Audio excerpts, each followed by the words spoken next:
Voilà, c'est parti. Eh bien, bonjour à toutes et à tous. Je m'appelle Audrey Korczynska, je suis chargée de projet pour Territoire de Sciences. Territoire de Sciences qui est donc un nouvel établissement public qui gère à la fois, le centre de sciences La Casemate à Grenoble et puis le nouveau centre de sciences Cosmocité qui va ouvrir ses portes le 30 septembre prochain. Et je suis ravie de vous retrouver, pour un nouveau talk du réseau. Donc pour rappel, ces rendez-vous ont lieu, 2-3 fois par an depuis novembre 2020 et à chaque fois, l'idée, c'est, de nous retrouver entre professionnels, de la communication ou bien, acteurs de la culture scientifique et technique, pour discuter d'une thématique, qui, nous intéresse dans nos pratiques, de tous les jours. Et donc ces rencontres sont particulièrement organisées, dans, le cadre de la mission, qu'a Territoire de Sciences, d'animer le réseau, d'acteurs de la culture scientifique sur le territoire métropolitain Grenoble-Alpes et plus largement aussi, de l'Isère, notamment pour la fête de la science. Alors, on a aussi lancé ces rencontres en ligne depuis 2020, c'était un peu l'époque Covid et donc on a aussi ouvert ces, rencontres à d'autres personnes qui viennent pas forcément de la région grenobloise et donc j'ai vu, d'ailleurs qu'il y en avait, aujourd'hui, donc bienvenue à tous. Le premier talk de l'année a eu lieu sur le thème de l'accessibilité dans la première partie de l'année 2023. Et en cette rentrée de septembre, il y a quelques semaines du démarrage de la fête de la science, on s'est dit que ça pouvait être utile pour beaucoup, de se remettre un petit peu dans les réseaux sociaux, de savoir, comment on pouvait les utiliser, notamment pour valoriser un événement, de la fête de la science, mais aussi plus largement, comment est-ce qu'on les fait vivre sur le long terme et on arrive à toucher, nos publics cibles.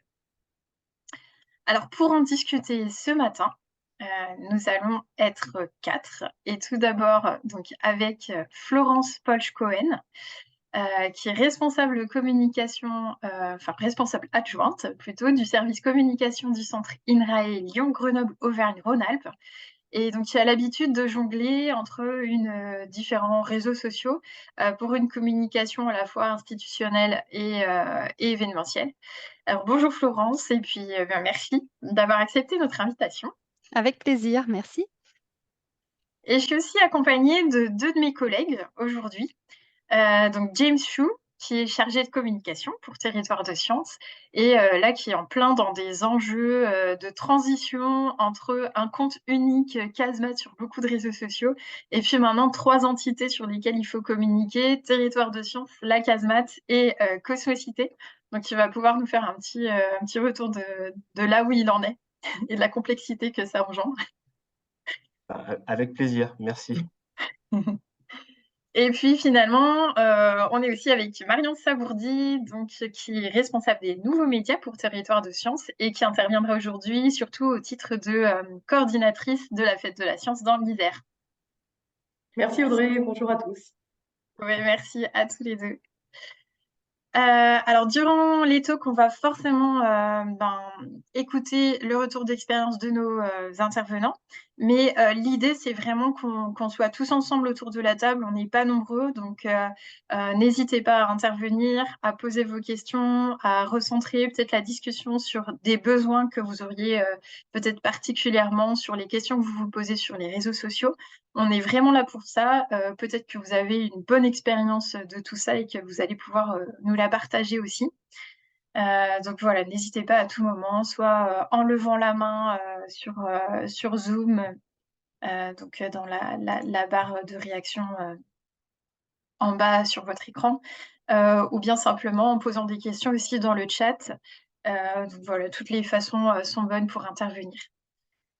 Alors, avant de démarrer officiellement et puis, pour vous mettre un petit peu dans cette ambiance de participation, même si on ne va pas parler, tous, un par un, c'est aussi pour mieux vous connaître. Je propose, en chaque début de talk, un petit brise-glace, qui est très, très simple, hein, ça va pas du tout être compliqué. Alors aujourd'hui, je vais en tester un nouveau, on va voir ce que ça donne. C'est pour changer un petit peu. C'est très, très simple, en fait, je vais vous proposer un choix binaire, par exemple, thé ou café. Donc, est-ce que vous êtes plutôt thé ou café? Et pour répondre, soit vous allumez votre vidéo, comme ça on se voit tous, c'est sympa. Soit vous pouvez, activer le chat alors que je n'ai même pas activé chez moi, mais je ne vois même pas où il est. J'espère que vous l'avez de votre côté. Discussion. Voilà. Je cherchais chat, c'est discussion. Donc, dans le chat, vous pouvez parler à tout le monde. Alors, quand je vous dis thé ou café, eh bien, c'est facile. Soit vous écrivez ou vous me montrez numéro 1 pour thé et numéro 2 pour café. Et si, comme Pierre-Louis, vous n'aimez ni le thé ni le café, vous pouvez l'écrire en toutes lettres ou donner des compléments dans le chat. Ça sera toujours intéressant d'en savoir un petit peu plus sur vous. Est-ce que vous êtes prêts? On va dire oui. Alors, tout d'abord, est-ce que vous êtes plutôt de la métropole grenobloise ou plutôt de l'extérieur? Donc, métropole, grenobloise, premier, le pouce, ou bien l'extérieur, 2. Ouais, il y a beaucoup de personnes qui viennent de la métropole et on a aussi un Laetitia qui vient d'ailleurs, super. Pour ceux qui viennent de l'extérieur, n'hésitez pas à nous dire dans le chat d'où vous venez. Très bien. Ouais, il y a un petit peu de tout, mais beaucoup de personnes locales. Super. Alors la deuxième question, est-ce que vous vous considérez plutôt, je sais que c'est pas forcément toujours binaire, mais est-ce que vous vous considérez plutôt du côté des scientifiques ou plutôt du monde de la culture, de la communication? Donc pour les scientifiques, comme Eric, numéro 1, et pour les cultures, communication, numéro 2. Ah, on a pas mal de culture, communication. Et on a des 1-2 entre les deux. Je vois scientifique mais culturel dans l'arme. Moi, c'est l'inverse. Super, merci à tous. Alors, la troisième question. Est-ce que vous représentez plutôt une institution, vous êtes plutôt là à titre institutionnel, voilà, ou associatif, ou est-ce que vous représentez plutôt un individu pour votre participation sur les réseaux, hein? Est-ce que vous allez plutôt animer un compte plus large que vous-même, ou bien c'est pour vous que vous êtes là? Donc, on va dire 1 pour institution et 2 pour le perso. Ouais, moi je suis un peu les deux. Ouais, c'est pareil, c'est très varié. On a communication et perso. Super. Est-ce que vous visez plutôt l'animation de réseaux sociaux pour la fête de la science ou un événementiel à mettre en valeur, ou plutôt sur le long terme pour animer vos réseaux jusqu'à l'infini? Donc 1 plutôt fête de la science, 2 c'est plutôt long terme. Ouais, on est plutôt long terme. C'est ce que je pensais. Alors, 4e question, est-ce que vous êtes plutôt Facebook ou Twitter? Facebook 1, Twitter 2. Ouais, il y a les 2, hein. Facebook, On va Twitter, parler des peut-être. alternatives, Eric. Ouais, ouais, il y a des alternatives, on sait, mais c'est les plus utilisées. OK. Ah, on a quand même des Facebook. Pas mal. Et LinkedIn. Super. Et la dernière question, c'est pour connaître un petit peu votre niveau, où vous en êtes. Est-ce que vous considérez que vous êtes plutôt un utilisateur avancé? Vous les utilisez régulièrement déjà, mais vous êtes là pour vous perfectionner? Ou bien 2, vous êtes plutôt débutant, ou vous avez juste créé un compte, mais vous savez pas trop comment vous en servir? 1, on va dire plutôt avancé, 2, les débutants. Ouais, il y a du 1,5 aussi, on est un peu entre les 2. OK, ben, c'est bon à savoir en tout cas dans les discussions, c'est vrai qu'il y en a qui maîtrisent déjà un petit peu et puis certains qui débutent parmi vous. Et ben, merci beaucoup pour vos participations. C'est super, on vous connaît un petit peu mieux et on va pouvoir tout de suite démarrer. Et donc pour démarrer, je vais laisser la parole à Florence, qui va peut-être présenter un petit peu plus en détail l'INRAE aussi, pour ceux qui ne connaissent pas, et puis qui va nous dire comment elle utilise les réseaux de son côté. C'est à toi, Florence. Merci Audrey. Alors oui, juste quelques petits mots de présentation. Donc, moi, je suis responsable adjointe du service communication du centre INRAE Lyon, Grenoble, Auvergne-Rhône-Alpes. Mais INRAE, c'est un organisme de recherche publique national qui compte 12 000 personnes à peu près en France, mais 18 centres de recherche répartis en région. En région Auvergne-Rhône-Alpes, on a 2 centres INRAE, donc le centre Lyon-Grenoble Auvergne-Rhône-Alpes est l'un de ces 2 centres et nous-mêmes, on est répartis sur 3 sites, ce qui ne va pas nous aider non plus, niveau réseaux sociaux. On est à la fois sur, le site de Grenoble-Saint-Martin-d'Hères, à la fois sur Lyon-Villeurbanne, mais également à Thonon-les-Bains. Donc on s'adresse, à plusieurs écosystèmes, ce qui peut être un petit peu complexe, pour la thématique qui nous occupe aujourd'hui. Alors moi, au quotidien, je vais plutôt, utiliser 2 réseaux sociaux. Alors, je vais continuer à dire Twitter parce que je n'arrive pas à dire X, ce n'est pas possible pour le moment. Donc Twitter et LinkedIn. Donc notre compte Twitter, il date de la création du centre en 2020 suite à la fusion qu'il y a eu entre IRCEA et INRA. Donc c'est notre compte, le plus ancien, si l'on peut dire, sur lequel on a le plus d'abonnés. Et puis on a un compte LinkedIn qu'on a créé, en ce début d'année, donc qui lui est vraiment, tout récent et sur lequel, on est en train petit à petit, d'élargir, notre communauté. On a fait le choix de s'arrêter à 2 réseaux sociaux, parce que déjà 2 réseaux, en étant, 2 personnes à l'alimenter, ça nous occupe bien, donc on a fait ce choix de ne pas aller plus loin et de ne pas aller, sur d'autres réseaux. On va commencer par le réseau, sur lequel on est, depuis le début d'année, donc LinkedIn. Donc on a fait ce choix-là, principalement pour, valoriser en fait notre centre et promouvoir dans un objectif d'attractivité. Donc on va diffuser, toutes nos campagnes de recrutement, nos offres d'emploi en CDD, mais également partager tout ce qui est en lien avec, les valeurs de notre centre et de notre institut. Donc notamment tout ce qui est en lien avec, la démarche RSE dans laquelle nous sommes, très engagés, tout ce qui est diversité, égalité professionnelle et cetera. Donc vraiment tout ce qui a trait à la marque employeur et qui pourrait donner, envie à des, scientifiques ou personnels administratifs de nous rejoindre, au fil des campagnes de recrutement, des postes qui sont, ouverts. Je dis juste à mon ordinateur de ne pas redémarrer tout de suite. Voilà, pardon. Et on est aussi en train de, développer de nouveaux contenus sur LinkedIn, à savoir plus, la valorisation de partenariats de recherche ou de collaboration. Puisque finalement, on se rend compte petit à petit aussi que c'est, sur ce réseau social que sont un certain nombre de nos partenaires, donc académiques, institutionnels ou industriels, ou les parcs nationaux et cetera. Donc là, ça nous permet aussi petit à petit de, valoriser des résultats de recherche, mais sous l'angle de la collaboration. Et on va avoir beaucoup plus de retombées, sur ce type de post sur LinkedIn que sur Twitter, par exemple. Donc ça, c'était, voilà, c'était LinkedIn qu'on développe petit à petit cette année. Et puis, Twitter, ça va être, le réseau social qu'on utilise le plus, hem, pour un plus grand nombre de cibles du coup, puisqu'on va, à la fois, valoriser, les résultats de recherche de nos unités. Donc là, c'est vraiment, faire connaître, notre expertise, nos recherches sur les thématiques, de notre centre et plus largement valoriser le centre et INRAE, national. On va aussi, mettre en ligne des contenus, enfin poster des contenus qui sont plus en lien avec de la vulgarisation scientifique, avec des formats un peu «Le saviez-vous?»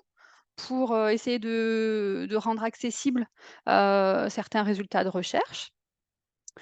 On va être aussi sur des contenus beaucoup plus institutionnels, en lien avec, des signatures de conventions, de partenariats, des inaugurations, ce genre de choses. Et puis, on va, malgré tout, là aussi, s'adresser, à des partenaires parce que ça fonctionne quand même bien, aux médias, puisqu'on est aussi, c'est via ce biais aussi que peuvent, fonctionner, certains relais ou valorisations de recherche scientifique.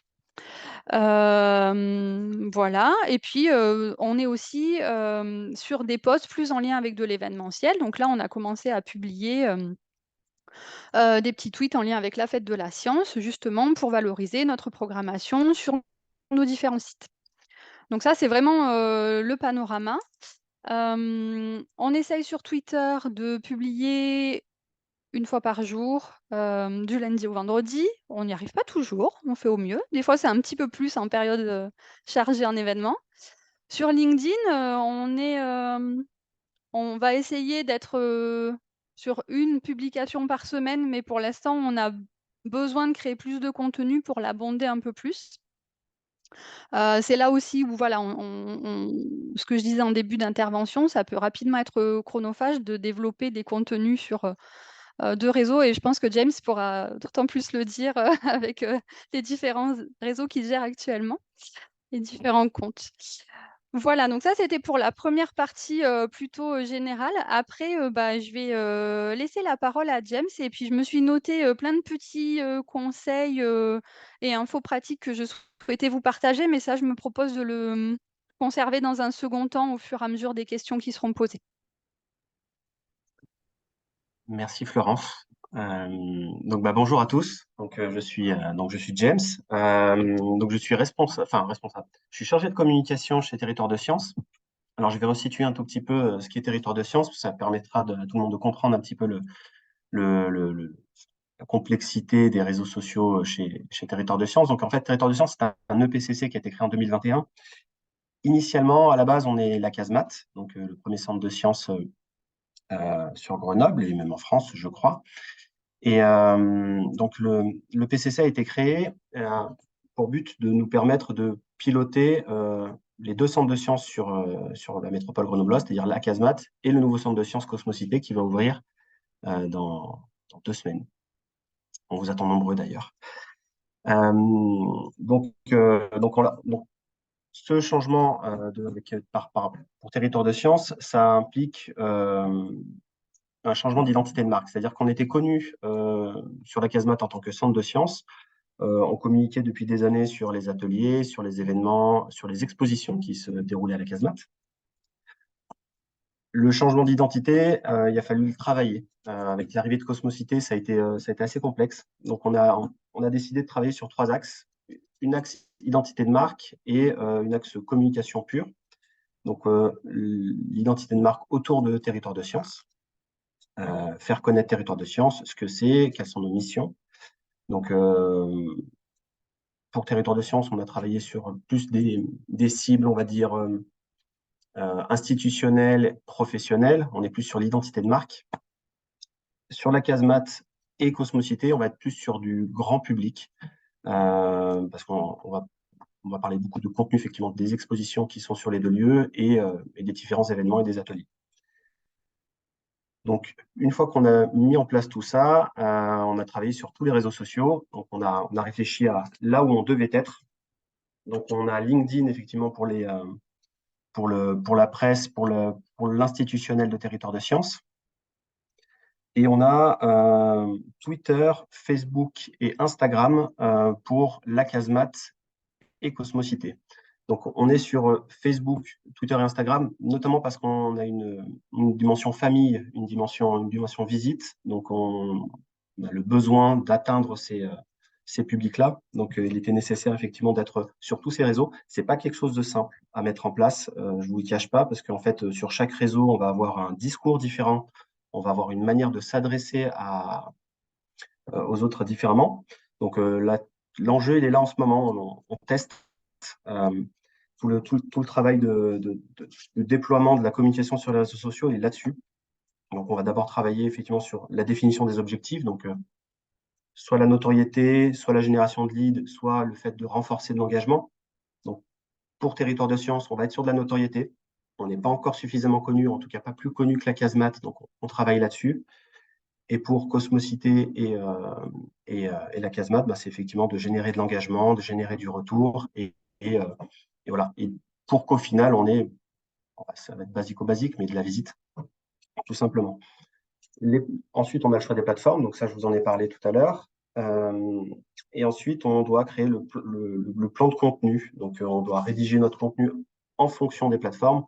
Donc, pour Instagram, notamment, on va être sur de la photo et de la vidéo. Donc, l'idée, c'est de travailler son contenu et de trouver des bons visuels, parce qu'un bon visuel, ça accroche et puis ça permet de donner de l'intérêt à la publication. on va dire que c'est à peu près la même sur tous les réseaux sociaux, mais sur Instagram, ça a quand même une grosse importance. Ensuite, ce qui va être important, et nous, c'est ce qui est important aujourd'hui pour le déploiement de la marque Cosmocité notamment, c'est d'être présent et d'être en interaction avec le public, donc d'être oui, constamment connecté. Là, aujourd'hui, on va avoir l'inauguration, effectivement, qui a lieu dans 2 semaines. On est en train de partager des publications sur ce sujet-là et on se doit de répondre aux questions systématiquement. Donc, ça demande du temps, ça demande de l'investissement, mais il est indispensable d'être présent sur les réseaux sociaux et d'être là pour répondre. Et ensuite, sur ce cas de figure, territoire de sciences, cosmocité, la casemate, le point important, c'est de ne pas avoir peur de se tromper. C'est-à-dire qu'on n'est pas, il n'y a pas de règles. Il n'y a pas de règles. Il faut quand même faire attention parce qu'on est quand même sur de la communication de marque et on ne peut pas faire n'importe quoi, mais les publics et les habitudes changent, le ton change. C'est important de tester et de voir ce qui marche aussi. Parce qu'en fait, on va peut-être être sur un ton très institutionnel ou très classique sur un réseau et finalement se rendre compte que le public est plutôt sur un autre ton. Donc, on n'essaie pas d'être un acteur, on n'essaie pas de surjouer, mais on essaie quand même de s'adapter et d'être en lien avec ses followers. Pour utiliser autant de réseaux sociaux, je ne vous cache pas qu'on passe par des outils. Le faire à la main sur tous les réseaux sociaux, c'est très long, très compliqué, très chronophage. Donc nous, on utilise Hootsuite, qui est un outil de planification de publication. Donc, c'est plutôt simple d'utilisation. On a un calendrier. Il faut y intégrer nos différents réseaux sociaux en connectant nos logins et mots de passe. Et ensuite, on crée sa publication. On choisit la date, l'heure à laquelle on veut qu'elle soit publiée. On rédige selon les contraintes des différents réseaux sociaux. Sur Twitter, enfin X aujourd'hui, on va être sur une limitation de caractères, donc on va pas pouvoir être trop verbeux sur la publication, à moins de payer. Mais ça, après, c'est un choix stratégique de votre part. Donc voilà, on rédige tous nos contenus et on les planifie. On essaie de le planifier au mieux plusieurs semaines à l'avance. Parce qu'on est quand même happé par le quotidien et si on veut pouvoir être régulier et on veut pouvoir être présent sur les réseaux sociaux, c'est un outil qui est quand même extrêmement pratique. Il y en a d'autres, je ne les ai pas en tête, mais en tout cas, de s'aider d'un logiciel pour pouvoir vous aider à la publication, c'est plutôt bien si vous avez plusieurs réseaux sociaux. Et ensuite, vous pouvez travailler, l'outil de base, ça reste quand même le calendrier éditorial, un fichier Excel avec les dates et vos choix de contenu, bien définir les types de contenu. Nous, on va être sur le saviez-vous, un petit peu comme Florence, on va être sur de l'institutionnel, on va être sur la vie de l'équipe. Voilà, on va essayer de changer un petit peu le type de poste pour plaire un peu à tout le monde et surtout pour intéresser le plus de personnes possible et les amener sur d'autres contenus. Voilà, j'espère pas avoir été trop fouillis. Je vais repasser la main à Marion et si vous avez des questions, je serai ravi de vous répondre ensuite. Merci James et Florence. Alors, moi comme James, je travaille à Territoire de Sciences. Et James, alors volontairement ou non, je ne sais pas, mais n'a pas cité d'autres comptes encore. Donc pour vous dire la complexité, ce sont les comptes d'Écosciences. Donc je vais résumer tout ça. Mais en gros, en parallèle de tous les enjeux qu'a cité James, enjeux institutionnels, ouverture d'un lieu, communication au long cours sur nos événements toute l'année, par ailleurs, on anime un réseau social qui s'appelle Écosciences Grenoble depuis maintenant 11 ans. Donc, qui est un projet sur lequel je ne vais pas revenir ici forcément parce que c'est pas l'enjeu ici. Et puis, je crois de mémoire qu'en fouillant un peu sur la chaîne YouTube de la Casemate, vous retrouverez des infos dessus. Mais donc voilà, on a cette plateforme qui met en valeur les acteurs de culture scientifique de notre territoire, que j'anime donc toute l'année. Éventuellement, on y reviendra après. Mais associé à cette plateforme, on a les réseaux sociaux, à peu près les mêmes que ceux qu'a décrit James. On est sur Twitter, X, on est sur Facebook, on est sur Instagram. On a YouTube aussi, mais qui sert plus à stocker des vidéos et qu'on n'anime pas comme un vidéaste, on va dire. Et donc, ces réseaux sociaux d'écosciences servent à animer cette communauté d'acteurs et vont être utilisés plus particulièrement dans le cadre là qui nous intéresse pour ce talk, de la fête de la science. Donc, ça fait, bon, peut-être on reviendra tout à l'heure, hein, ça fait un petit peu une espèce d'arborescence compliquée. Mais nous, à Territoire de Science, non seulement on est une institution qui porte ces deux lieux, et comme a dit Audrey, qui anime le territoire, donc on se doit d'avoir des outils, d'avoir une marque aussi, un peu plus neutre que nos autres marques type Cosmocité ou la Casemate. Ça a été le choix pour Ecosciences. Et à partir de cette marque, entre guillemets, ou de cette communauté, on peut se permettre de valoriser des acteurs, de les coordonner, de mettre en avant voilà, plus, comment dire, plus généralement l'activité de culture scientifique sur le territoire. Pour résumer, pour la fête de la science, et après éventuellement on ouvrira un peu plus, pour la fête de la science, donc qui arrive d'ici 3 semaines, hein, juste après l'inauguration de Cosmocité, l'idée c'est d'avoir, en gros, de m'appuyer à deux niveaux, on va dire. D'un côté, un niveau très institutionnel. On a les comptes du ministère d'Enseignement supérieur et de la Recherche qui portent au niveau national l'événement. On a des comptes, d'ailleurs, aussi Fête de la Science nationale. On a des comptes Fête de la Science Auvergne-Rhône-Alpes qui sont gérés, eux, par une entreprise, enfin une agence de communication qui est mandatée par la région, l'Université de Lyon en particulier. Donc, petite parenthèse, hein, c'est encore un autre format possible d'animation de réseaux sociaux, hein, c'est de confier ça à des agences. Et voilà, c'est possible. Et nous, à notre niveau isérois, c'est nous, Territoire de Science, qui sommes le coordinateur local avec nos différents comptes. Donc, Écosciences, tel que je l'ai décrit, ça va être le compte principal qui va porter la communication de la fête de la science, parce que c'est celui qu'on utilise toute l'année pour animer le réseau.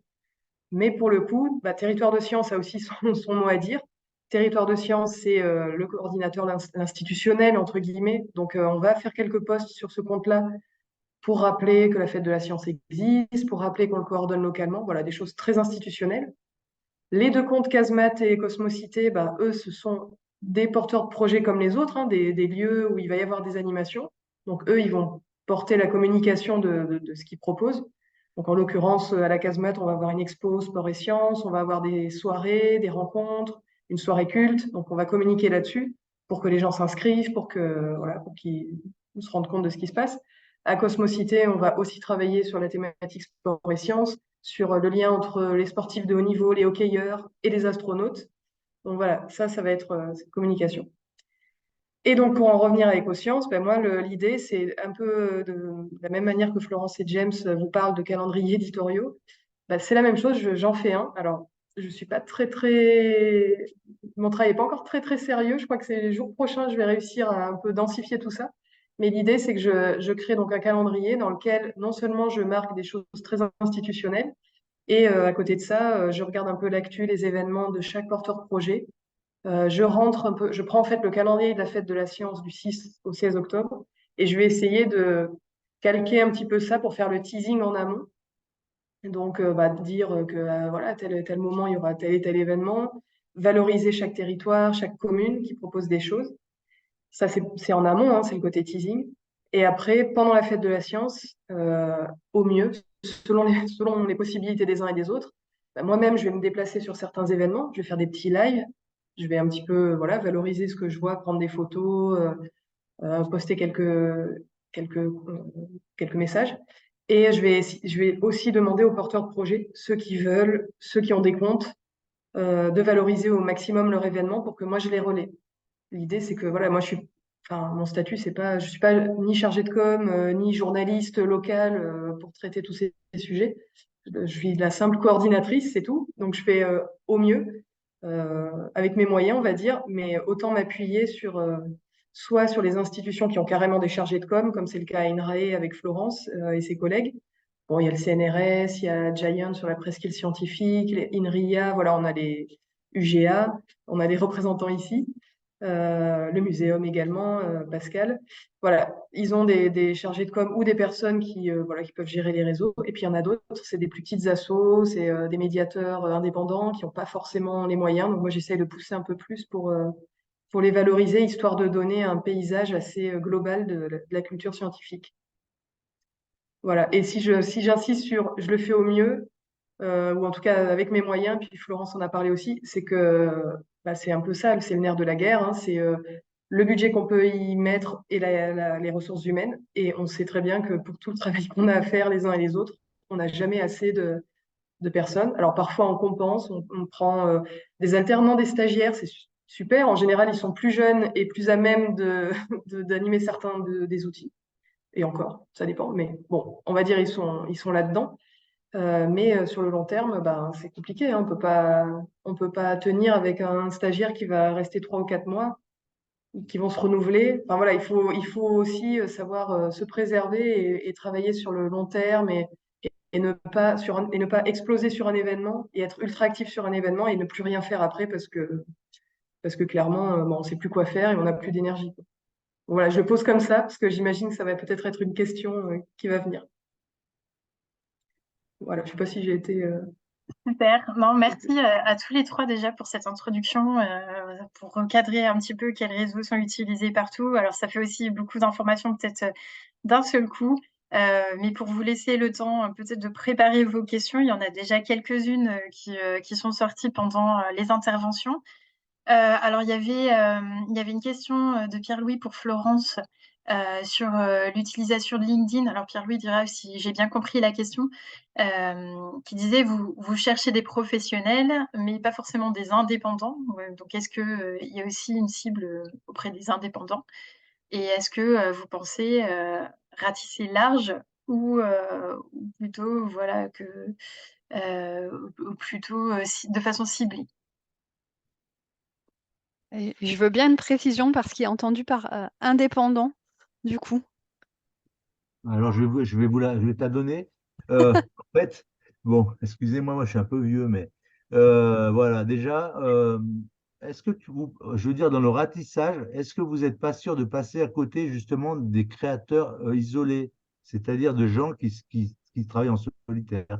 En fait, c'était ma question. Qui ne sont pas sur les réseaux sociaux, forcément. En fait, parce que le réseau social, ça a des lacunes. Enfin, tout le monde n'est pas sur le réseau social, surtout que ça prend énormément de temps. C'est bon, chronophage, on en a parlé, donc voilà, c'était ma question plutôt. Les gens qui travaillent ne sont pas forcément sur Facebook voilà, toute la journée. Ah oui, oui, bah après, les réseaux sociaux, c'est un des outils qui est à notre disposition pour, par exemple, relayer et promouvoir nos résultats de recherche, valoriser nos partenariats, et cetera. Mais c'est un outil parmi d'autres. Donc effectivement, on a un site web, on fait des relations presse, donc des fois on parle de là récemment, il y a certaines de nos recherches en lien avec, le manque de neige, l'impact sur les stations de ski et cetera, en lien avec le changement climatique, qui ont été évoqués dans le Dauphiné libéré, dont on peut Alors, penser qu'il sera un peu plus, oui. je pense que tu n'as pas tout à fait compris ma question, ou je l'ai mal posée. En fait, il y a des gens qui travaillent en solitaire, on va dire, qui ne sont pas rattachés, qui aimeraient connaître, mais qui ont pas forcément le loisir voilà, de connaître tout ça, de connaître l'INRIA, par exemple, qui est une super boîte, ça je reconnais, hein. Euh, voilà, comment vous faites avec je sais pas, les gens qui n'ont pas de, stat- de statut Internet, simplement, mais après on peut l'élargir, qui ne sont pas reconnus par les établissements, les establishments, pardon, faut parler anglais en plus, ou par les institutions. Comment vous faites avec eux? Parce que je trouve que souvent, il y a quand même la recherche, elle est quand même un petit peu en avance de tous ces réseaux-là. Il y a une petite geekerie d'avance, de l'ingéniosité. Bah, du coup, ce qui va peut-être permettre de toucher ces personnes-là, c'est vraiment plutôt sur, quand on va éditorialiser notre contenu sur les réseaux, du coup, si on en reste au réseau, essayer de piquer leur curiosité et cetera, par, une vulgarisation du message, on travaille sur de différents formats, de la vidéo, des visuels et cetera. Pour essayer d'attirer par une autre porte d'entrée.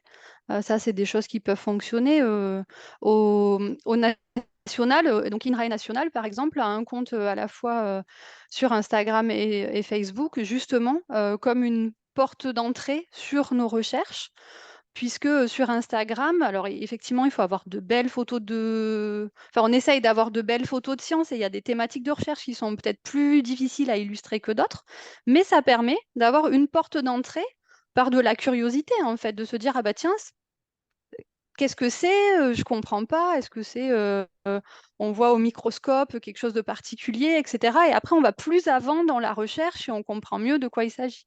Mais ça, c'est vraiment après le travail d'éditorialisation qu'on peut avoir et essayer de créer, de nouveaux formats, voilà, pour parler au plus grand nombre. Ouais, c'était la Voilà. question Peut-être de varier aussi. Oui, tu voulais compléter, Marion? Ouais, je veux compléter sur cet aspect. Enfin, après, je suis pas sûre d'avoir tout compris, Pierre-Louis, mais si l'idée c'est comment l'information arrive jusqu'aux personnes, qui soient indépendants ou que ce soit des familles ou voilà du public assez élargi. Et Florence a commencé à le dire d'ailleurs, hein, il y a d'autres formats. Il y a bon, les sites web, mais aussi les articles qui peuvent être faits, mais aussi les événements. Donc la fête de la science, c'est un des événements, et INRAE propose des événements pendant la fête de la science. Nous, côté territoire de sciences, éco-sciences, c'est aussi en partie notre travail de valoriser les scientifiques du territoire sous d'autres formes. Donc, j'ai cité tout à l'heure la soirée culte, qui est une soirée qui parle de science, mais avec les atours de la pop culture. Ça, par exemple, c'est une manière voilà, d'approcher un autre public et de lui montrer qu'il y a des spécialistes qui travaillent dans des labos. Si c'est un peu flou pour le public connaît pas forcément le monde de la recherche, comment ça se structure et tout. Donc, voilà, on a plein d'autres formats, et donc on essaie de marcher main dans la main avec les institutions scientifiques. Mm. Voilà, Je je sais crois pas que si ça répond. oui, et du coup, toucher les différents publics, je pense que ça recoupe aussi la question de Pascal, qui était de savoir si à Territoire de Science, on avait encore de la communication papier. Donc ça, vous pouvez le dire que Ah ben, voilà, la communication papier, elle reste quand même indispensable. Ça va de pair, en fait. La communication sur les réseaux sociaux nous permet effectivement d'atteindre un public qui potentiellement n'est pas touché par la communication papier ou la publicité qu'on peut voir à l'extérieur. En fait, c'est un deuxième canal, mais la communication papier, ça reste un élément essentiel, en tout cas dans la communication culturelle et culturelle scientifique, ça reste un indispensable. Donc, ça va avec. Après, effectivement, avec tous les nouveaux enjeux, enfin, voilà, on essaie de limiter quand même un petit peu l'impression, on essaie de diminuer un petit peu ces impressions. Notamment pour la fête de la science, on a diminué le nombre de programmes imprimés pour effectivement appuyer peut-être un peu plus sur les réseaux sociaux. Voilà, on essaie de répondre un petit peu à divers objectifs, mais le papier est encore un élément incontournable de communication et de transmission d'informations. Alors, il y avait aussi une petite question pour Marion sur la fête de la science. Quand il y a 15 événements sur la même journée, comment est-ce que tu gères le fait que, voilà, que tout peut se bousculer, quoi? Alors, pour être totalement honnête avec vous, ça va être la première année où je vais réellement animer des réseaux autour de la fête de la science. Donc, comment je vais faire, on va voir déjà. Mais parmi les pistes, enfin voilà, parmi ma réflexion, déjà, en ouvrant le programme, je me suis rendu compte qu'il y a quand même des thématiques un peu partagées. Alors typiquement, je ne sais pas si c'est le prisme cosmocité, mais il y a quand même beaucoup d'astronomie, pas que de notre fait, enfin beaucoup de sciences de la Terre, de l'univers, du spatial aussi. Il n'y a pas qu'à cosmocité, hein, clairement. On a plein d'acteurs localement, on a des associations amateurs d'astronomes amateurs, des vulgarisateurs qui sont spécialisés là-dedans. Donc je pense que je vais plutôt, sur certains points, partir sur une thématique et communiquer sur cette thématique plutôt, et pas sur chaque événement, mais dire voilà, les amateurs de sciences de la Terre et de l'univers, parler un petit peu de tout ça et donner les dates dans un second temps pour orienter un petit peu. Chose étonnante, il y a 2 événements autour des lichens sur notre territoire pendant la fête de la science. Donc voilà, les lichens aussi vont avoir droit à leur petit message. Après, on peut faire des axes aussi plus généraux. Par exemple, à Territoire de Sciences, on est intéressé par la thématique femmes et sciences. Il se trouve que sur le campus de Grenoble, il y aura une conférence autour des stéréotypes de genre dans le sport. Donc là, pour le coup, il n'y en a qu'une conférence, enfin, il n'y a qu'un événement de ce type-là, mais comme c'est une thématique qui nous tient à cœur et qu'on sait qu'il y a des enjeux autour de l'engagement des jeunes femmes dans les sciences, là, pour le coup, je vais faire un petit éclairage supplémentaire. Donc voilà, je vais alterner entre parfois être un peu généraliste et sur une thématique, parfois pousser un peu plus un événement. On sait qu'il y a aussi des plus ou moins gros événements. Alors, je prends l'exemple, par exemple, du Parvis des sciences sur la presqu'île scientifique, qui est voilà, gros événement porté par Giant, porté par tous les acteurs, qui ont des chargés de com, voilà, qui ont finalement pas tellement besoin de moi pour pousser leur événement. Ils le remplissent sans souci parce que c'est un super événement. Il y aura plein de scolaires, il y aura plein de public le samedi. Donc, je me dis que voilà, eux, bien sûr, je vais les mentionner, c'est des partenaires de longue date et très importants. Mais je me dis que peut-être ils ont moins besoin que j'y mette de l'énergie. Et par contre, je vais peut-être mettre plus d'énergie sur des acteurs un peu plus isolés en Isère, un peu plus éloignés de nous. Les médiathèques aussi, qui sont pas, enfin, pas par nature des acteurs entre guillemets, enfin, ils sont pas scientifiques, ils sont pas médiateurs scientifiques, mais ils sont très intéressés par les sciences. On a plus d'une dizaine de médiathèques pendant la fête de la science voilà, qui vont faire des événements. Et donc, je me dis, c'est l'occasion de faire voilà, un petit clin d'œil aux médiathèques, de les mettre un peu en avant. Souvent, ils font avec pas forcément beaucoup de moyens, pas forcément des chargés de com. Donc, c'est l'occasion de les mettre plus en avant. Donc, voilà, mon énergie, c'est très lié au territoire, à ces acteurs, aux thématiques, et pas tellement à une vision très de calendrier, quoi. Je vais pas. Enfin, je pourrais, hein, d'ailleurs. On pourrait, par exemple, j'ai demandé à James de me produire ce qu'on appelle des templates, c'est-à-dire des images avec les dessins, le logo de la fête de la science, mais qui sont vides au milieu de l'image, pour que je puisse faire des stories sur Instagram et éventuellement chaque jour ou la veille, rappeler tous les événements. Donc voilà, on peut avoir ces deux approches, plus thématique générale éditoriale et plus systématique, me dire, bah voilà, allez, tous les matins, je remets toutes les communes qui proposent quelque chose aujourd'hui et ça donne un petit rappel.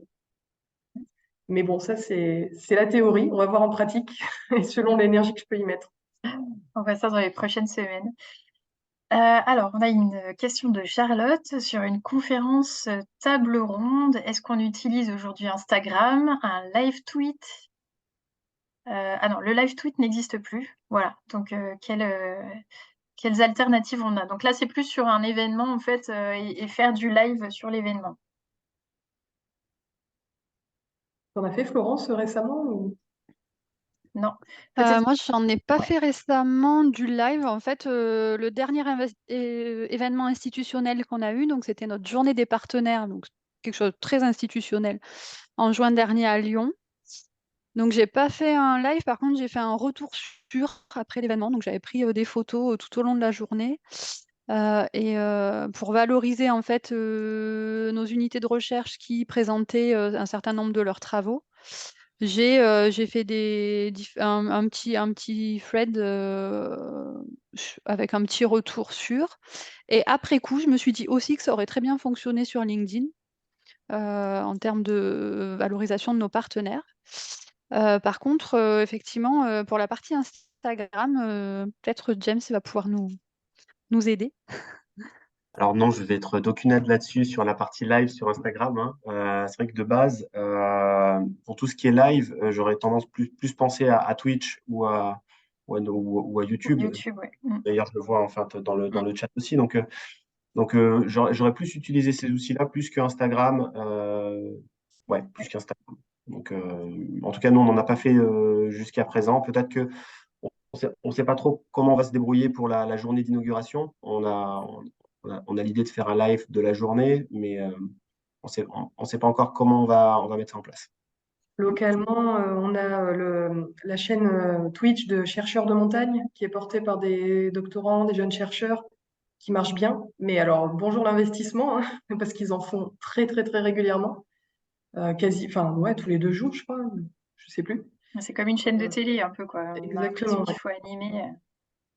Ouais. Et donc ça, bon, voilà, ils le font bien, mais nous, les institutions, on aurait plus de mal à se lancer là-dedans. À Territoire de Science, on s'est appuyé sur des streamers, comme on dit, des personnes sur Twitch qui ont fait comme ça. Enfin, en tout cas, chez nous, on a fait des événements qui s'appelaient Let's Play Science, où un animateur invitait des scientifiques, ils jouaient à un jeu vidéo pendant qu'ils parlaient de leur recherche. Ça marchait vachement bien. Et ça, c'est finalement une nouvelle forme aussi. Et à la fois le fond et la forme quoi, qui ont changé. Ça permet de renouveler un peu le format de conférence. Alors, il y a ce qu'on fait ce matin aussi, qui est en direct avec vous, qui sera en différé après sur la chaîne YouTube. Mais je sais qu'à la fac, on a eu l'occasion comme ça de faire des conférences où on se met juste les intervenants sur Zoom. Et après, il y a une petite option qui permet de faire un YouTube Live à partir du Zoom. Alors bon, en termes de visuel, c'est pas fou, hein. On retrouve les petits rectangles de chacun. C'est pas voilà, une mise en page terrible. On pourrait l'améliorer en utilisant des logiciels particuliers, mais à minima, c'est possible. Et puis juste peut-être une petite parenthèse sur Instagram, il me semble que quand même les lives Instagram, enfin moi de ce que j'en vois de ma pratique plus perso, c'est très efficace quand c'est une personne, un influenceur assez connu qui a une communauté et puis qui se filme lui-même, qui prend un temps comme ça pour faire une espèce voilà, de petite conf, de débrief sur ses activités. Là, ça marche bien. Nous, on a eu l'occasion, alors pas des lives, mais de faire des stories. Et c'est Audrey qui s'y est confrontée il y a quelques temps. Et quand même, le fait d'incarner, d'être visible, d'incarner une marque, entre guillemets, voilà, c'est compliqué, hein, c'est pas forcément donné à tout le monde. C'est pas... Moi, je sais que je serais pas très à l'aise de me mettre en avant et de parler au nom de Territoire de Science avec ma tête, ou même au nom d'ailleurs de toute la fête de la science. Voilà, c'est un métier. Soit il y a des influenceurs, soit il y a des acteurs carrément pour ça. Mais bon, on s'éloigne un petit peu de la question sur les conférences peut-être. Est-ce qu'on a d'autres questions dans l'Assemblée?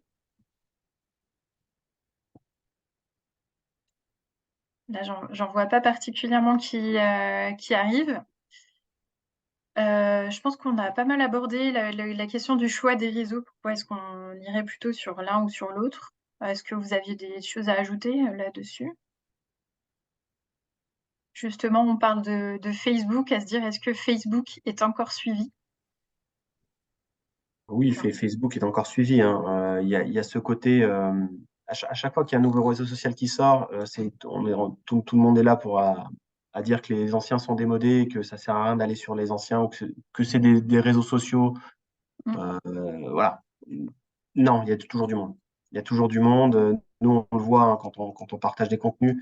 Il y a toujours autant de réactions. Et après, on ne parle pas assez du public silencieux qui, en fait, voit la publication passer, mais ne réagit pas forcément ou n'interagit pas. Mais ça reste quand même un canal de diffusion qui est quand même assez important et assez suivi. Alors, peut-être que c'est le moment justement que je partage la petite infographie que je trouve intéressante, qui est faite par une agence de communication, Bright Inside, et donc qui compte, je crois que ça a été fait vraiment en 2021 pour montrer quels réseaux sociaux comptent en 2022 dans les communautés. Et là, effectivement, ce qu'on voit, c'est que quand même le réseau Facebook reste le réseau social numéro 1. En France, il y a 25 millions de personnes uniques chaque jour actives sur le réseau. Et donc, c'est un réseau, par contre, qui est dit un petit peu plus délaissé par les jeunes générations. On y voit plutôt des parents, des grands-parents, mais qui restent actifs sur le réseau. On a YouTube qui arrive en deuxième place, avec 39 millions d'internautes en France actifs sur le réseau chaque mois. Qui est plus une plateforme, un média social qu'un réseau, puisqu'on a peut-être moins d'interaction entre les personnes. Instagram, avec 1,4 milliard d'actifs chaque mois, 22 millions en France. Donc ça, c'est le réseau qui a le plus fort taux d'engagement de la communauté. Parce que là, justement, contrairement à YouTube, c'est beaucoup plus facile d'interagir avec les publications et avec un rapport très, très fort à l'image. Donc avec aussi beaucoup de publicité, il y a beaucoup de vitrines là-dedans. Il y a aussi donc les possibilités effectivement de vidéos à durée éphémère et les stories. On a TikTok. Alors TikTok, nous, on le teste pas encore chez nous. Il y a des influenceurs, de vulgarisateurs qui commencent à le faire. Par exemple, Julien Bobrov, pour n'en citer qu'un. Mais donc TikTok, c'est un réseau sur lequel, par contre, on a énormément de très jeunes. Il est interdit aux moins de 13 ans et pourtant il y a une très forte communauté de 11-14 ans puisqu'il suffit de donner une fausse date de naissance pour s'inscrire, hein. Donc voilà, on y voit beaucoup de challenges, des concours qui suscitent des effets de mode avec une dimension très jeu. C'est aussi le réseau qui progresse le plus en France. On a donc LinkedIn, le réseau plus professionnel, 22 millions d'inscrits en France, plus de 10 millions d'actifs chaque mois. Donc principalement utilisé pour de la recherche d'emploi, l'établissement d'un réseau professionnel, la recherche de contenu professionnel dans un domaine. Mais c'est vrai que moi, je m'informe aussi très volontiers sur ce qui se passe dans différentes institutions sur le réseau. Et puis après, donc, certains qu'on n'a pas mentionnés, je pense qu'on ne l'utilise pas forcément. Donc, réseau professionnel, il y a Pinterest. Et donc, Twitter, 300 millions d'utilisateurs actifs par mois, 145 millions actifs quotidiennement, donc environ 40% de la population. Donc, un réseau un peu incontournable pour tous. Et après, il y a beaucoup de réseaux qui arrivent sur le marché, donc à voir comment ils vont se développer dans le futur. Il y en a plus de 2000 apparemment qui apparaissent chaque année, donc sûrement beaucoup aussi qui font des flops. Mais là, par exemple, est cité Panthéon, un réseau qui est français et qui est un réseau d'inspiration. Pour l'instant, on n'en entend pas encore beaucoup parler au niveau communication chez nous. Voilà pour cette petite infographie.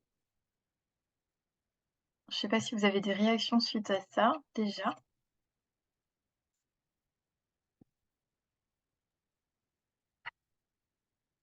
Si je peux me permettre, Ouais, en fait, déjà, ton papier, il parle de Twitter, ouais, tu vois. Mais en fait, c'est juste pour dire que les choses vont très vite, en fait. c'est vrai. Ouais. Moi, je vois TikTok, la vitesse où ça va au niveau rythme, mes gosses, ils s'en servent, hein. Donc, je regarde un peu comme ça d'un œil.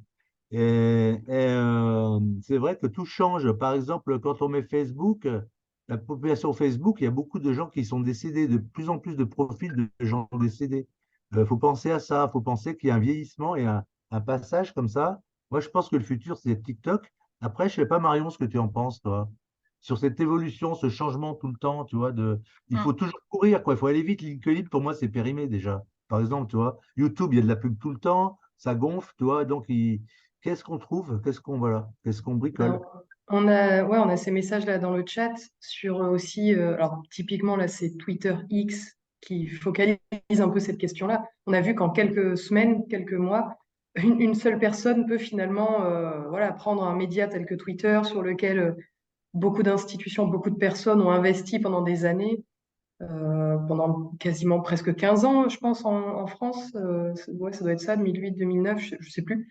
Des gens sont restés dessus, ont créé leur communauté et tout, et on se rend compte, là, en quelques semaines, certains décident de quitter totalement, voire même de supprimer carrément le compte. Des fois, ils se font une archive de leurs tweets et ils quittent le réseau. Ils vont sur d'autres comme Mastodon, comme Blue Sky ou d'autres, ou carrément ils arrêtent d'ailleurs, parce que là aussi, petite parenthèse, il y a une lassitude aussi hein, pour des personnes qui sont restées des années sur les réseaux sociaux.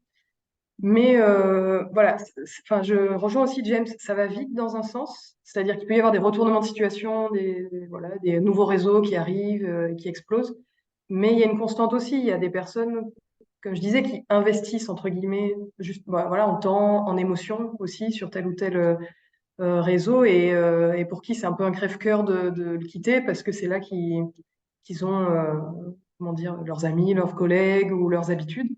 Nous, ça va être un peu difficile en termes d'institution, par exemple, de nous positionner là sur cette question de Twitter X. Est-ce qu'il faut qu'on crée aussi des comptes tout de suite sur Mastodon, sur Blue Sky, ailleurs? Est-ce qu'il faut qu'on bascule totalement? Je crois que c'est les méthodes non, qui parlent dans le chat, qui ont voilà, arrêté sur X, qui sont plutôt sur Instagram. Est-ce qu'on perd une partie de la communauté? Il faut recréer tout ça. Enfin, bref, ouais, il y a plein de questionnements. Tu as raison, Pierre-Louis, de le mentionner. C'est ce qui fait l'intérêt aussi finalement, hein, parce que sinon ça deviendrait juste des outils où on jette la com comme ça de manière un peu descendante. J'ai pas spécialement ouais, de réponse immédiate là-dessus. Il y a une autre question d'ailleurs de Charlotte sur les influenceurs. Ça peut être peut-être une piste, enfin de comment dire, pour pas rester dépendant de ces changements à droite à gauche ou pour pas avoir à créer un compte dans tous les sens tout le temps. pour essayer de continuer à vivre un peu sur toutes les plateformes.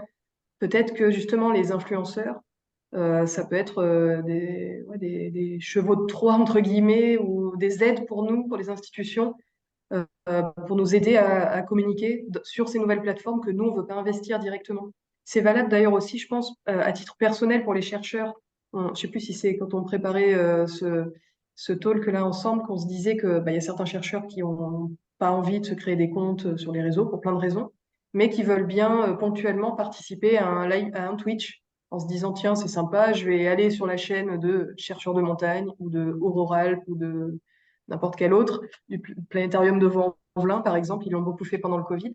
Et voilà, et être présent une fois ou deux, sans forcément après derrière gérer des comptes perso. Donc, est-ce que les institutions peuvent peut-être, voilà, de temps en temps faire la même chose? Ça, je sais pas trop. Mm, mm. Alors, peut-être pour revenir sur les débutants, parce que là, on parle beaucoup de voilà, les réseaux. Ah, Marion, oui. Juste, je veux quand même réagir juste à ce que dit Pierre-Louis. Les influenceurs dans le milieu de la culture scientifique ne sont pas bien payés. Réellement pas. C'est pas du tout des personnes. Alors, il y a des influenceurs généralistes, oui, effectivement, qui ont des millions de followers et qui se font de l'argent et qui en vivent bien. Dans notre milieu, clairement non. Vraiment, on Non, ne peut pas prendre je pensais tout de suite juste à cette idée-là. j'avais en tête Étienne Klein, excuse-moi que je connais un peu, c'est pour ça. Je pensais à Étienne Klein, c'est Oui, ça. alors c'est Excuse-moi. la définition d'influenceur. Nous, on pensait, je pense, j'imagine, là, dans la discussion, on parlait plutôt de personnes sur les réseaux sociaux qui ont créé leur carrière et leur travail directement sur les réseaux sociaux et pas des personnes comme Étienne Klein qui sont par ailleurs voilà, des chercheurs, ils sont bien implantés dans l'institution, quoi. Qui ont déjà une notoriété.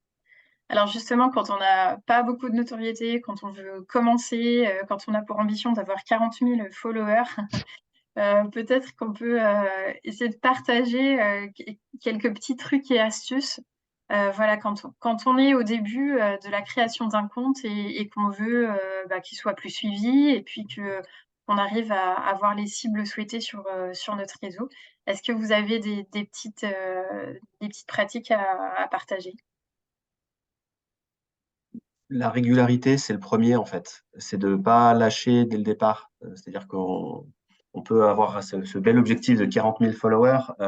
C'est pas, enfin, enfin, pas que c'est difficilement atteignable, mais c'est complexe. Et en fait, faut juste être rigoureux et être convaincu par ce qu'on fait. Mais être rigoureux. L'idée, c'est d'être présent, d'être visible et d'intéresser. En fait, au bout d'un moment, une fois qu'on partage beaucoup de contenu sur un sujet bien en particulier, on va forcément trouver sa cible, on va forcément trouver son public. Mais, euh, mais c'est effectivement un peu de rigueur et pas lâcher au bout du premier ou deuxième mois parce que ça décolle pas. Ça se fait dans le temps. Oui, je dirais la même chose. Et puis tu le disais tout à l'heure, James, c'était également de ne pas avoir peur d'essayer des formats. On essaye, on peut essayer d'ailleurs de poster un nouveau format, je sais pas, un lundi ou un mardi matin, on voit que ça fonctionne pas. On peut essayer plutôt en fin de semaine, l'après-midi. Ah ben là, ça va peut-être mieux fonctionner, etc. Et il faut s'autoriser un peu le droit à l'erreur aussi. Bon, il y a un tweet ou un post sur LinkedIn qui va pas fonctionner. En fait, c'est pas grave. Et puis des fois, on peut être super surpris parce que on va faire quelque chose très rapidement, etc. Parce que bon, on est un peu pris par le temps, on bricole quelque chose et là, ça va super bien fonctionner. Des fois, on va pas trop savoir pourquoi et se l'expliquer. Donc voilà, s'autoriser tout ça, à tester des quiz, des sondages, etc. Enfin, c'est des choses qui peuvent fonctionner. Et puis, pour s'aider dans la régularité, il y a des petites choses qui peuvent permettre de cadencer ces publications. Enfin, nous, je sais qu'on essaye par exemple de faire des vendredis, enfin des hashtags vendredi lecture sur Twitter X, des jeudis photos, enfin, ce genre de choses qui vont un petit peu aussi nous obliger quelque part à se dire, ah bah tiens, pour jeudi, il faut que je prépare telle ou telle publication, etc. Donc je pense que enfin, de manière générale, mais d'autant plus quand on débute, ça peut être bien de se donner ces petits repères, au moins ça cadence sa préparation de contenu. Et si on peut en avoir un ou deux d'avance, presque c'est super, parce que du coup, on est plus à même après de gérer une petite urgence qui peut arriver ou ce genre de choses, parce que sur un jeudi photo, C'est pas forcément un contenu d'actualité, ça peut être quelque chose un peu intemporel qu'on peut publier un petit peu quand ça nous arrange. Donc ça, je pense que ça peut aider aussi. Et du coup, Après, je rebondis un petit peu sur, aussi sur cette histoire d'identité et de ton. Ce qui fonctionne aussi, c'est pas non plus d'être. Bon, il y a on peut trouver beaucoup de conseils, comme aujourd'hui sur Internet, sur comment gérer son compte social. Mais en fait, je pense qu'il y a une histoire de ton et d'être soi-même un minimum. Je pense que ça aide aussi à déjà simplifier un petit peu l'écriture et voilà, la rédaction des contenus et surtout à accrocher son public. Être trop formaté, c'est pas bon non plus. C'est bien aussi d'y mettre un petit peu de soi et un petit peu d'âme. Et j'ajouterais jouer le jeu du réseau tout de suite, être dans de la discussion, enfin voilà, aller interpeller ou discuter, valoriser ce que font les autres. Souvent, enfin, ce qu'on dit, c'est qu'un compte qui fonctionne bien, c'est pas un compte qui fait uniquement de l'autopromo, on va dire, qui est pas juste à dire regardez ce qu'on fait ou ce que je fais si c'est un compte perso. Et c'est souvent ce que je dis à mes étudiants. Enfin, là, j'ai un peu lâché ce cours-là, mais ça fait des années que j'avais un cours sur les réseaux sociaux auprès du master de communication scientifique. Et souvent, enfin, il y avait toujours une partie des étudiants qui disaient mais moi, j'ai rien à dire. On va aller sur les réseaux et j'ai rien à dire. Bon, en général, c'est faux. On a tous voilà, des intérêts, des passions qu'on n'a pas forcément envie de partager sur les réseaux, ça j'entends bien. Mais par contre, on peut toujours trouver, si ce n'est sur soi, au moins sur les autres, sur la thématique d'intérêt, sur l'actualité, comme disait Florence, sur un petit calendrier. Voilà, on peut toujours rebondir sur quelque chose.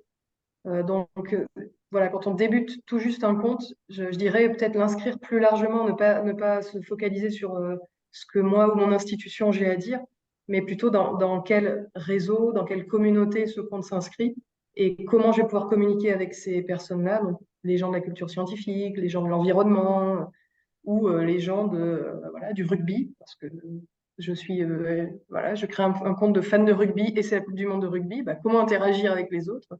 Voilà, donc essayer de penser plus largement que juste son institution. Et il y avait une petite question intéressante, je pense, enfin, en particulier Florence et James sur les images. Ouais, c'est ça. Alors, si je la comprends bien, c'est est-ce que vous utilisez des outils de création de contenu pour tout ce qui est photo, vidéo, illustration, notamment sur Instagram, et on peut peut-être élargir aussi sur d'autres réseaux. bah, c'est vrai qu'après en outil, enfin classique, moi j'ai une suite Photoshop, Illustrator, et cetera. Donc ça, voilà, mais il y a des ressources gratuites qu'on peut utiliser. Enfin là, tout de suite, je pense à Canva qui permet de faire des choses assez sympas en fait en illustration, même si on n'a pas forcément à l'aise avec tous ces logiciels de PAO. Je pense que maintenant, avec son smartphone, on peut aussi très facilement faire des vidéos courtes. Suffit qu'on ait un son de qualité, un sous-titrage, ça peut bien fonctionner aussi.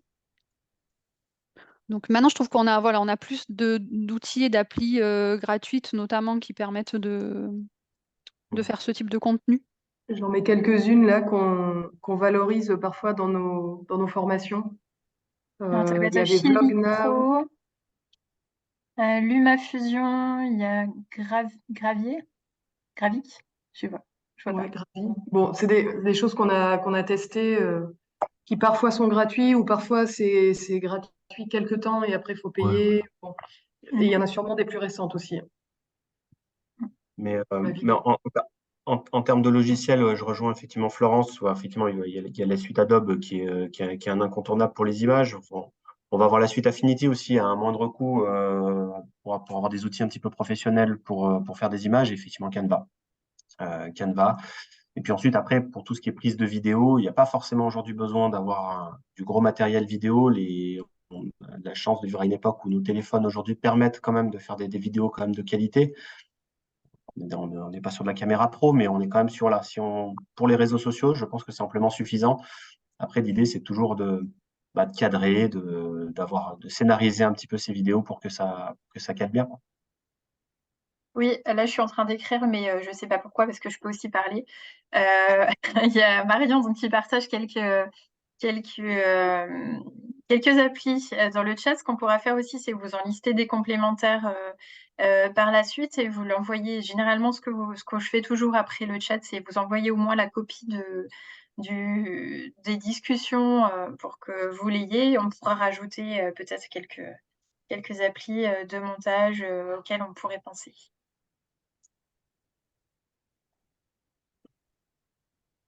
Alors, et puis pour des outils de gestion, donc effectivement, on a mentionné Hootsuite.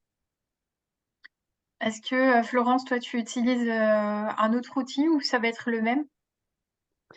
Nous, on n'a pas d'outils, on fait ça à l'ancienne.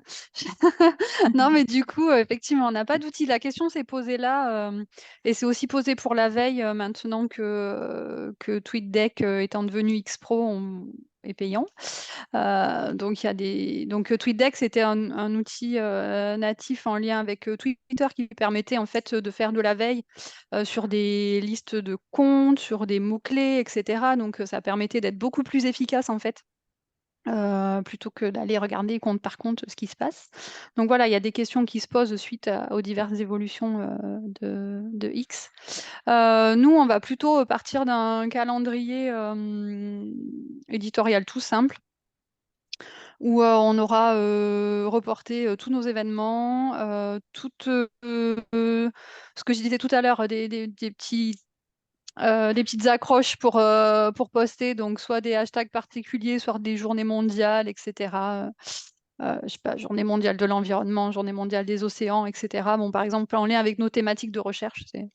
Donc voilà, nous, on se fait ce calendrier éditorial un petit peu maison comme ça, et après, on prépare nos publications au fur et à mesure.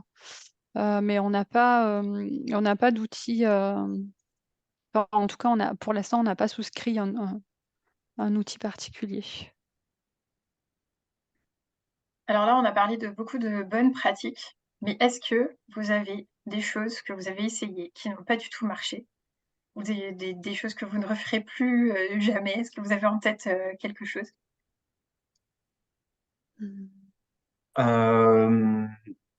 L'humour. Ah, L'humour, c'est bien, mais pas trop. En fait, c'est un outil qui est intéressant pour fédérer une communauté, ou en tout cas pour agréger, mais c'est aussi dangereux. Donc, en fait, l'humour non, par parcimonie, quoi. On n'a En pas tous quoi le même humour, ça ne marche Excuse-moi, pas. James, en quoi l'humour est dangereux? Ça, faudrait que tu expliques. Tu peux développer un tout petit peu, un tout petit poil. Un tout petit Ben, poil. parce on peut se Voilà, sentir, poil on haut. peut se sentir très très drôle. On peut trouver que quelque chose est très rigolo, mais finalement, peut avoir un effet inverse, en fait. Moi, je trouve que faire de l'humour, c'est bien quand on a trouvé son public, quand on a trouvé son auditoire, mais faire trop d'humour, c'est, ouais, on risque de cliver. Et après, on arrive dans le clivage. Le clivage permet aussi d'avoir beaucoup plus d'engagement, mais après, ça dépend là où tu veux aller. Mais l'humour, c'est bien, mais enfin, je ne l'utilise pas au quotidien dans la com, vraiment par petites touches. J'allais dire ça se voit, mais c'est pas grave. Non, c'est juste pour te dire qu'en fait, le clivage, moi, je crois que l'humour, c'est toujours bon, en fait. Parce que ça détend un peu le truc, tu vois. Et bah ouais, après, bon, je sais pas. Après, on parle d'humour par écrit. L'humour par écrit, ça n'a pas le même rendu que quand tu es avec les personnes. Donc, c'est c'est sur les institutionnel réseaux aussi. sociaux, on est En sur quelque vidéo chose non plus, de évidemment, différent. évidemment. En vidéo non plus.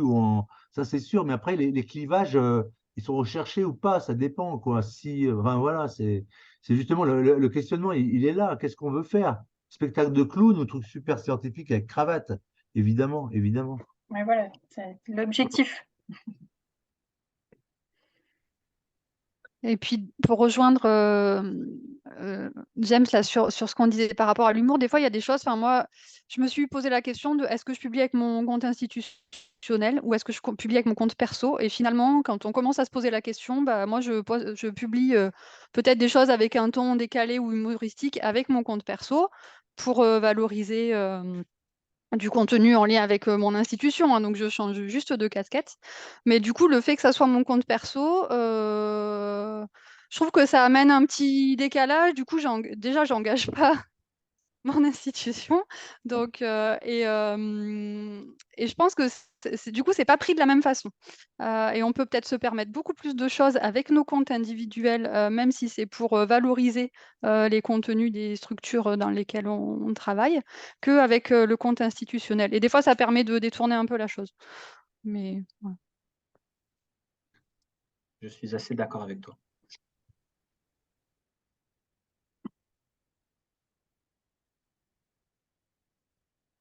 Mais du côté des un peu flop, on avait essayé aussi de lancer un concours photo il y a quelques années sur l'une des saisons. Donc on avait eu la très bonne idée de se dire, on va essayer d'avoir plus d'interaction avec les abonnés, plus d'engagement avec donc un programme culturel qui s'appelait Une saison dans les étoiles, qui était sur le thème de l'astronomie, en proposant à des gens de se promener dans la rue et de prendre en photo des choses qui peuvent avoir un lien ou non avec l'astronomie, en tout cas qui fait penser dans l'imaginaire à l'astronomie. Ça pouvait être par exemple un bâtiment en forme de soucoupe volante. On a une très belle église à Grenoble qui a très bien là-dessus. Et en fait, ça n'a pas du tout fonctionné. Personne n'a posté de photos à part des gens de l'équipe. Voilà, c'est quelque chose qu'on ne refera plus, en tout cas chez nous. Bon, après, c'est sûrement un tout par rapport à aussi l'énergie. Ça revient toujours à la question aussi des RH, du temps qu'on a à investir sur l'animation. Je crois que pour que ça fonctionne, ce genre de choses, il faut beaucoup plus, y mettre beaucoup plus d'énergie, de temps que ce qu'on y a mis. Et du coup, ça n'a pas pris. Puis c'était Un peut-être autre aussi une... petit, Ouais. un autre petit flop aussi, avec le compte Écosciences, à un moment donné, je m'étais dit, tiens, je vais essayer de repérer des comptes qui parlent de sciences ou qui ont l'air d'aimer les sciences localement. Et donc, je cherchais des hashtags sciences, Grenoble, Isère, recherche, et donc je remontais un peu. Et alors, bien sûr, il y avait tous les comptes classiques hein, du CNRS, de l'UGA ou des chercheurs locaux que j'avais par ailleurs déjà identifiés.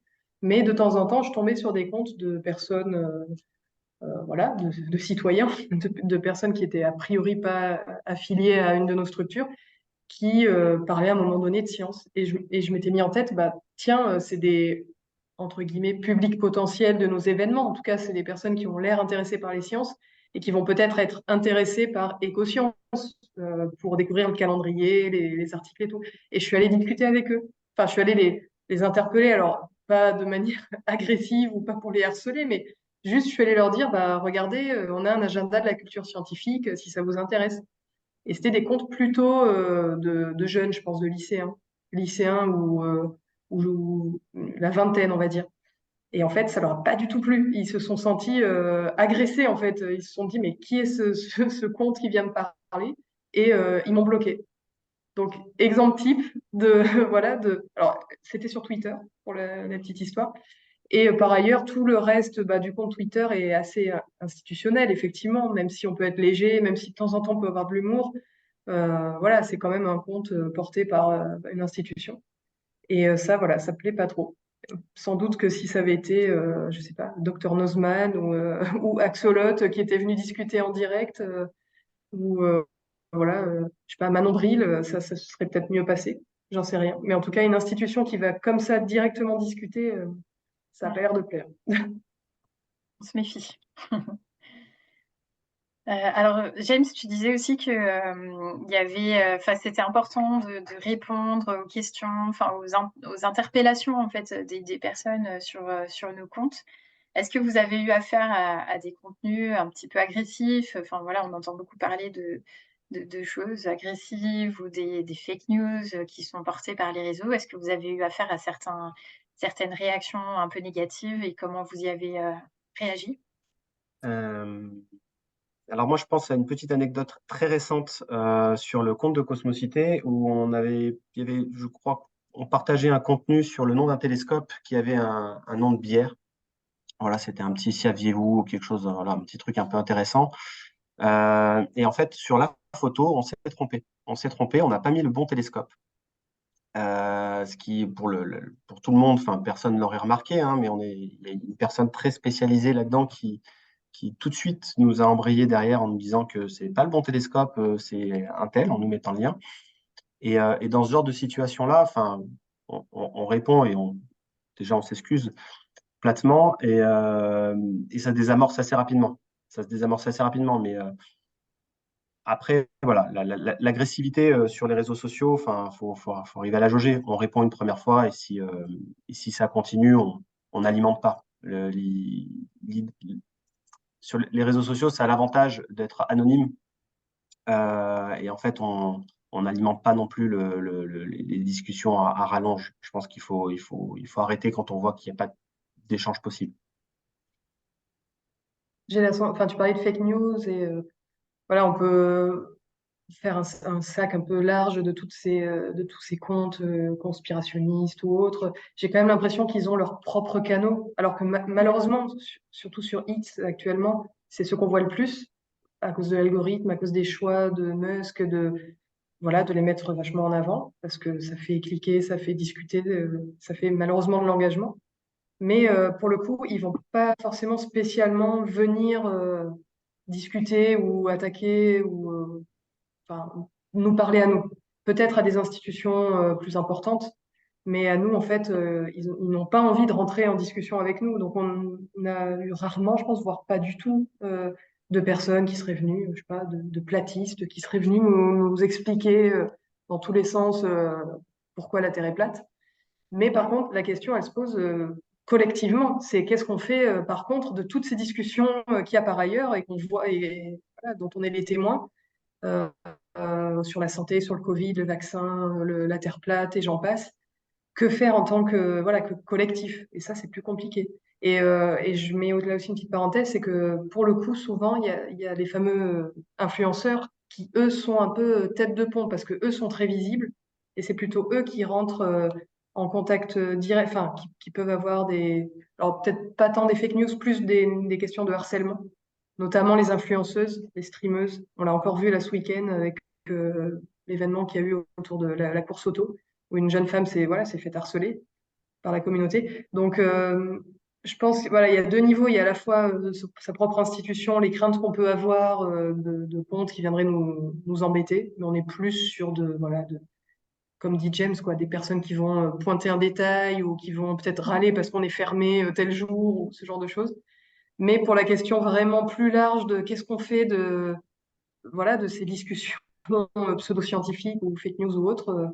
Et là, on n'a pas spécialement de réponse à vous donner là tout de suite, mais je je pense que quitter les réseaux, par exemple, quitter tous les réseaux et se dire, voilà, je veux plus y être, je suis pas sûre que ça soit une bonne solution non plus, parce que pour le coup, après, on les laisse ensemble vaillamment discuter. Donc, il y a peut-être des réponses légales, il y a peut-être des discussions, voilà, à plusieurs institutions au niveau national à avoir. Et bon, il y a des choses au niveau européen aussi hein, qui se passent autour de ces réseaux chinois, américains qui viennent un petit peu faire la loi chez nous. Voilà, il y a des choses à faire, mais c'est pas avec notre propre petit compte qu'on va faire grand-chose. C'est sûr. Est-ce que vous avez encore des questions au niveau des participants ou bien vous voulez ajouter des choses en particulier, Florence, James et Marion, sur des aspects qu'on n'aurait pas abordés?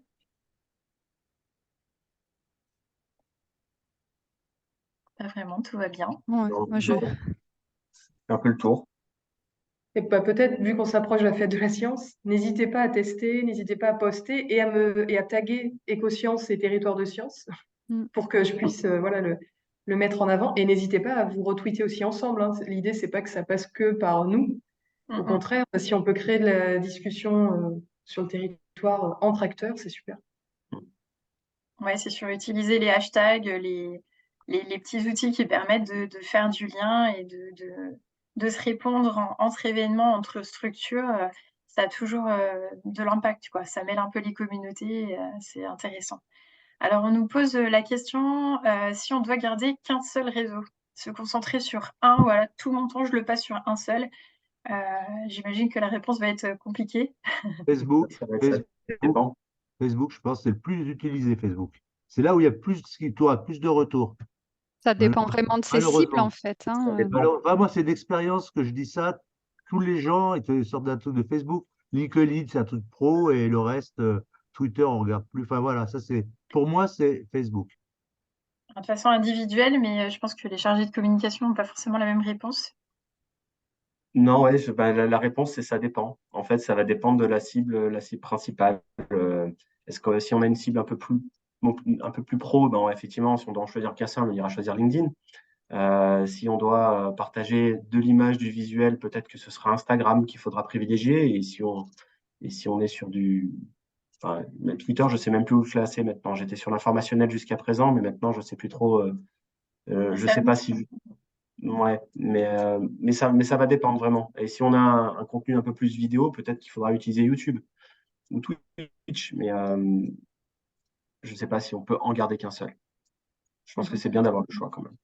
Oui, Eric nous dit quel est l'intérêt d'un seul quand on peut jouer avec quelques-uns. Alors c'est sûr que c'est peut-être une question de temps, d'investissement.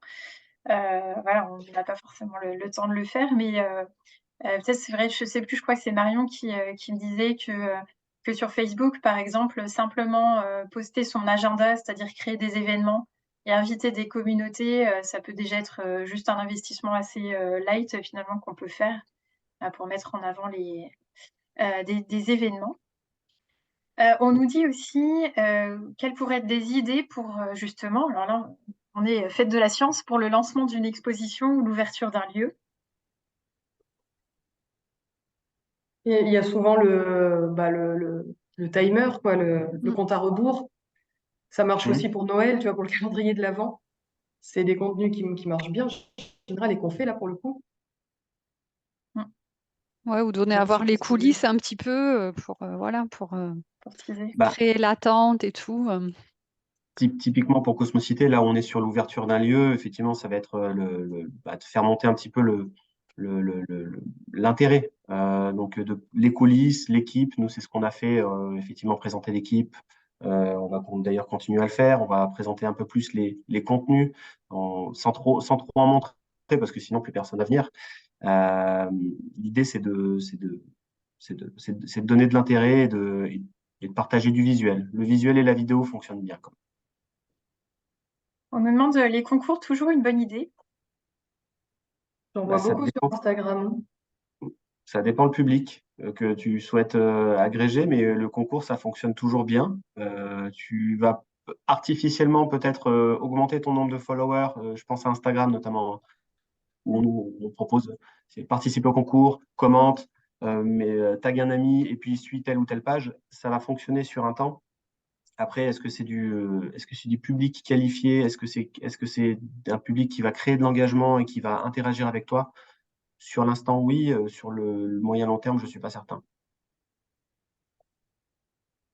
Eric cite aussi le Right Ever en sciences sur Twitter. C'est une autre histoire. Bah, en tout cas, enfin, c'est quand même intéressant de le citer parce que donc, le Right Ever, c'est pendant un mois, des personnes sur les réseaux sociaux produisent alors, Right Ever, c'est pour des petites nouvelles très courtes, mais il y a aussi Inktober qui est un dessin par jour tout le mois d'octobre. Enfin, il y a plein de petits défis comme ça qui existent et que les créatifs aiment bien suivre en septembre, en octobre, en novembre. Souvent, c'est l'automne. Et alors moi-même, je le fais à titre personnel et je me suis questionnée cette année, est-ce qu'il ne faudrait pas créer un petit concours comme ça sur les thématiques, par exemple, le mois d'octobre sur les thématiques fête de la science. Et dans ce cas, je l'aurais animé moi-même, finalement, comme un événement de la fête de la science. Sauf qu'il est en ligne et que c'est voilà, un petit truc collaboratif. Pour le coup, j'ai préféré rester sur le registre personnel, là, aussi parce que c'est voilà, mon petit côté perso, plaisir, hors institution. Mais enfin, clairement, enfin, je pense à des institutions comme le Printemps du Livre ou comme, je sais pas, les Arts du Récit ou autres, ça peut être vraiment un format enfin, très pertinent par rapport à leur identité qui pourrait pousser. Je l'ai pas trop vu, en fait, des institutions qui ont poussé ça. Alors, J'ai pas vu non plus. effectivement, il y a des concours de nouvelles, oui, qu'on a pu faire il y a quelques années. Et ça, c'est des formats, mais qui vont au-delà des réseaux sociaux, qu'il faut animer sur les réseaux, mais qui sont en dehors, dont le format est en dehors des réseaux. Et il faut du temps, il faut un jury, des lots, donc un petit budget. Ouais, ça se gère comme un projet à part entière. Parce que là, sur le White Ever, si les gens ne connaissent pas, donc tu as un mot par jour pendant le mois d'octobre, par exemple. Et à partir de ce mot, l'idée, c'est qu'on écrive soit une petite phrase, un petit poème, ou enfin n'importe quel format, soit quelque chose qui se suit tout au long du mois, comme un thread, donc qui se répond sur Twitter, soit avec des choses indépendantes jour par jour, mais qui intègrent toujours le mot imposé. Et c'est vrai que c'est assez intéressant comme format, c'est sympa. Mais ouais, c'est comme tout, il faut du temps. Et si vous n'avez déjà pas assez de temps pour poster vos news de base, c'est compliqué d'aller faire de la poésie en plus, quoi. Oui, je Et- confirme, je l'ai fait, pas moi. Pour rebondir sur le manque de temps, du coup, parfois, Ouais. ce que je m'étais noté aussi de partager, c'est que justement, ça demande aussi un investissement au début. On disait la régularité, être rigoureux quand on démarre pour agréger sa communauté. Il faut aussi se dire que bah, si on a créé des visuels particuliers, ça va pas être un one-shot, ça va pas servir qu'une seule fois. Si on publie, enfin nous, on le voit, on valorise un résultat de recherche en lien avec, je sais pas, les lacs, c'est ma thématique du jour. Bon, au moment où l'article est publié, bon, bah, au moment de l'été où on souhaite continuer à faire vivre nos réseaux, bah, on va pouvoir reposter ce contenu, peut-être juste en changeant l'accroche ou l'angle, mais on va garder notre visuel avec un hashtag vendredi lecture. Et puis en décembre, si on se dit qu'on se fait une rétrospective sur nos réseaux de tous les résultats de recherche marquants de notre centre, par exemple, et ben là aussi, on va pouvoir reprendre du contenu qu'on a créé, peut-être juste changer quelques petites choses, parce que finalement, qui se rappellera en décembre du tweet qu'on a posté en août ou en mars, enfin ça, donc il faut aussi se dire que peut-être l'investissement qu'on passe à un temps donné, voilà, ça va pouvoir nous faire gagner du temps après parce qu'on va pouvoir republier et cetera. Enfin, ça fonctionne pas dans tous les cas, mais je pense que c'est aussi important. Et la deuxième petite chose, parce que j'avais oublié d'en parler, c'était aussi de fédérer aussi, ses propres, collègues, de sa propre structure qui sont aussi, de bons ambassadeurs, et qui peuvent aussi, partager nos publications avec leur compte personnel, si c'est sur LinkedIn ou Wix. Et ils vont devenir eux-mêmes ambassadeurs de notre institution ou de notre marque, etc. Et donc, ils vont pouvoir aussi nous aider à grandir cette communauté. Donc, il ne faut pas les oublier aussi dans les cibles. Voilà. Super. Et ben on est à 10h32, 2 minutes de dépassement. Mais c'est pas grave, c'était super intéressant de vous entendre partager toutes ces bonnes pratiques et les mauvaises aussi. C'est top. J'espère que tous les participants ont apprécié et ont pu avoir les informations, en tout cas pour lesquelles ils étaient venus. N'hésitez pas à nous contacter si vous avez des petites questions qui reviennent après. Peut-être le mot de la fin, c'est aussi promouvoir notre réseau social de la culture scientifique Écosciences, quand même, pour en redire deux mots, qui est quand même un super outil pour facilement aussi poster, que ce soit de l'information scientifique, raconter un petit peu le quotidien ou parler de sujets en particulier, et puis promouvoir des événements.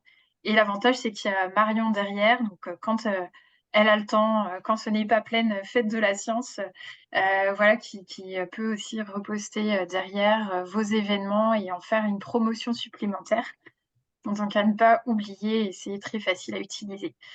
Voilà, je vous remercie toutes et tous d'avoir participé à ce talk. Je vous envoie donc bientôt quelques contenus supplémentaires. Et puis, je vous souhaite une très bonne journée. Merci à tous. Merci. Merci beaucoup. Merci.